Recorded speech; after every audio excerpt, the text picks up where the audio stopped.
Love is the greatest healer. I'm so fortunate to know love and to have survived my experiences, to be here tonight to speak out on the subject of mind control. Thank you, all of you, each and every one of you, for coming out here to arm yourself with this pertinent information. Love is the greatest motive for me to speak out on this subject because it is my love for humanity that compels me to bring this truth to light. I'm deeply concerned for our survival if we don't learn this information. The experience that I had could have left me very bitter and vengeful and hateful, but it is none of those negatives that compel me to speak out at all, because I find that those kind of negatives actually hinder my ability to even think clearly. If I'm outraged, I'm not even capable of thinking so well. Besides, negativity tends to feed the energy of the criminals that are in control of our government right now, manipulating the minds of all of us.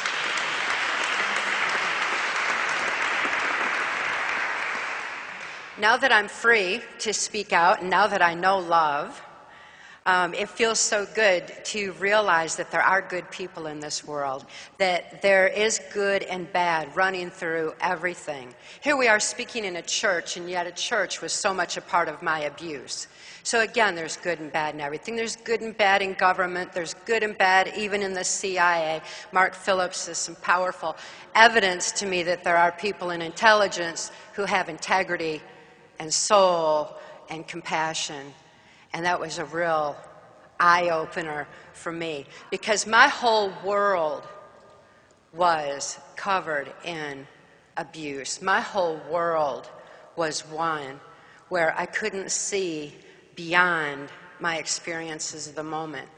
I couldn't even think to hope anymore. I lost that ability at about age 6. How it happened was that I was born into a multi-generational incest-based family like so many other people are. There's certainly nothing rare about it. Child abuse is so pervasive on our planet. All we need to do is open our eyes and look around us to see how widespread that it is. The sexual abuse that I experienced left my sexuality heightened, which is very common in a situation like that. And I'm sure that Dr. Lois Lee has seen so many of these children that, like myself, end up on the streets as prostitutes with their sexuality being exploited even further because of abuse that they'd already endured in childhood. It's absolutely atrocious, the extent of the abuse that's going on for systematic, deliberate reasons, and for reasons that have just become a so-called norm, a natural part of our society, because after 3 generations of an attitude of sexual abuse, it becomes autogenic within a family unit. That's why I said that I'm from a multi-generational incest-based family. My mother was sexually abused, my father was sexually abused, and the sexual abuse just goes all up the family tree. I don't see that as their excuse for abusing me sexually whatsoever. I ended up with like a 100th monkey syndrome, is something where I didn't have that natural propensity to continue that abuse or to even accept it and to think that it's the way things should be. As a matter of fact, it was so traumatic to me that I developed dissociative identity disorder, formerly termed multiple personality disorder. It's not that I could think to judge my father when he abused me. It wasn't like that at all. I mean, I was so very young. It happened as far back as I can remember, and he often bragged that he substituted his penis for my mother's nipple. So it was very early on. I also know that my father was like that with my brothers and sisters that came along in later years. So it was way before I could morally judge such a thing, or before I had any kind of mental concept of how life should be. Instead, my brain automatically kicked in. When the abuse occurred, it began to compartmentalize the trauma of that event so that the rest of my mind could function normally. My father's sexual abuse of me was horrific because it suffocated me and it caused a lot of pain as a very, very young infant. At the same time, it put my sexuality into a survival mode that was the equivalent of breathing or eating or drinking. It was just became a very strong base instinct. The Hitler-Himmler research had already determined that this was what happens in the human brain when anytime abuse occurs. And when abuse occurs, where the brain begins to section off the abuse so the rest of the mind can function normally, there becomes less and less conscious mind to be able to think through exactly what is happening. They were very much interested in this because if the traumas are repeated enough and there's enough compartmentalization created in the brain, then the subconscious mind is left wide open to being manipulated and easily led.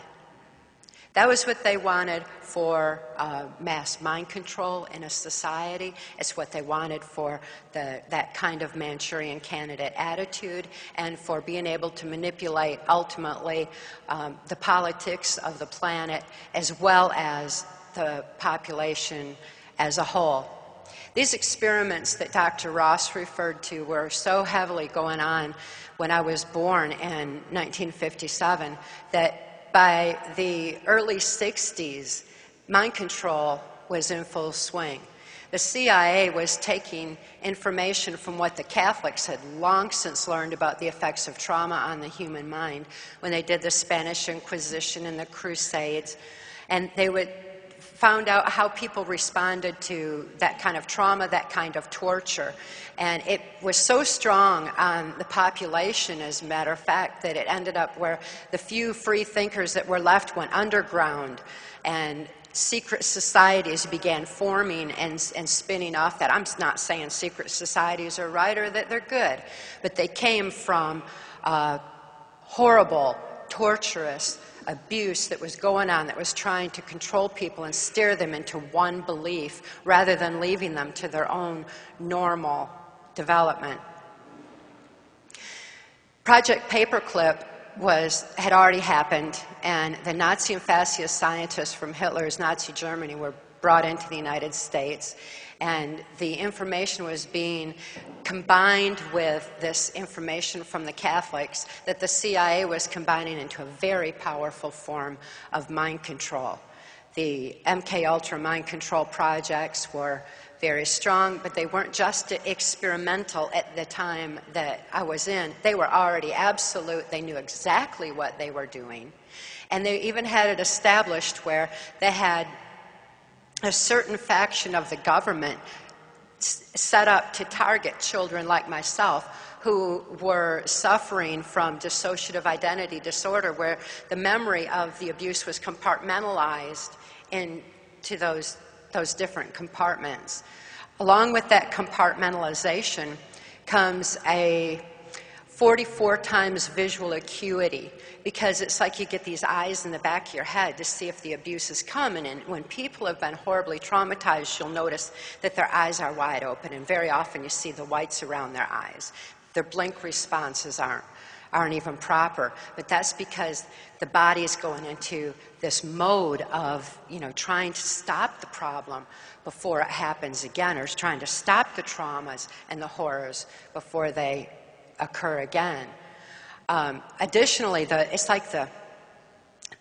we use 10% of our brain. I've heard figures 8 to 10% of our brains is about what we use.